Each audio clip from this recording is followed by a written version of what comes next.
These cities are in a rock and a hard place. I mean, if they don't enforce, if they don't take down these tents, we know how the activists will react when the fires happen, not if, and when the people are, overdose or intoxicated to the point where they freeze to death and not realize it. The city and authorities will get the blame for not having gone in there. But right now, of course, they're getting the blame and being called heartless for going in and tearing it down. Like, is there ever going to be an acceptable answer to this? Actually, as Dave was speaking, I was just thinking, if you had all the money and all the power in the world, what would a solution be that could work? And I could not think of one that does not require the active participation of the person that you're trying to help. It's a challenge. And that is the challenge.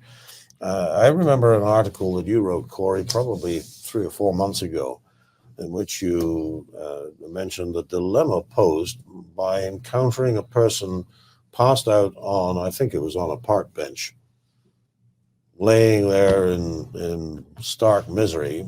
And is it the right thing to walk on by, or should you intervene? And there are people saying, "I'll just leave them alone."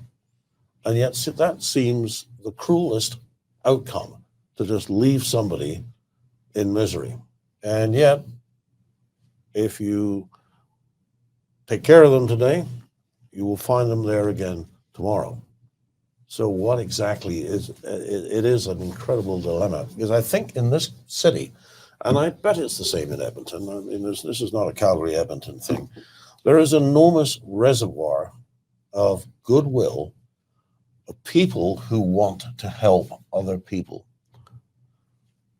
The homeless center down there at the end of 4th Avenue was built on the basis of private donations, mostly, I have to say, from the oil patch.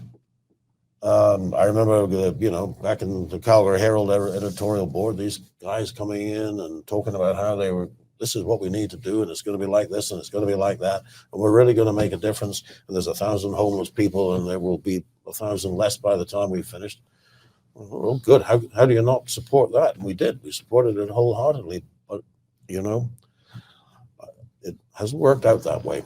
Well, to me, you have to spend real money in the mental health area, and I think it's been criminally underfunded forever in Canada, and that's what these people need the most, is some mental health, get their mental well-being. That and addictions treatment, and the two are tied closely together. I mean, a person who's addicted often has underlying mental health issues. It takes the same sort of treatment to try and get them functional or safe again.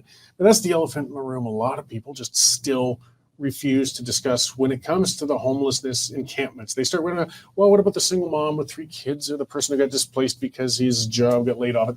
That's not who's in those camps. Quit pretending it is. They're at the shelters. They're availing the services that are there, and they should. The ones in the camps, typically, most often, are addicted. They're often dangerous. It's something else, people don't like talking about, but there's truth in this. We're seeing with the weapons in Calgary, it was firearms, not just pellet guns and machetes and samurai swords. And they're often very addicted. How can you put with the single mom and 3 kids, the guy who's gone psychotic on methamphetamines in the same room? You can't do that. It's not an appropriate place for them. We need to talk about warehousing them somewhere. Nobody wants to say it, but I don't see any other. Yeah, you look at a case in Calgary before Christmas, 3 homeless guys. It was in an outskirts neighborhood. I think it was Country Hall. So they obviously took the LRT to get there.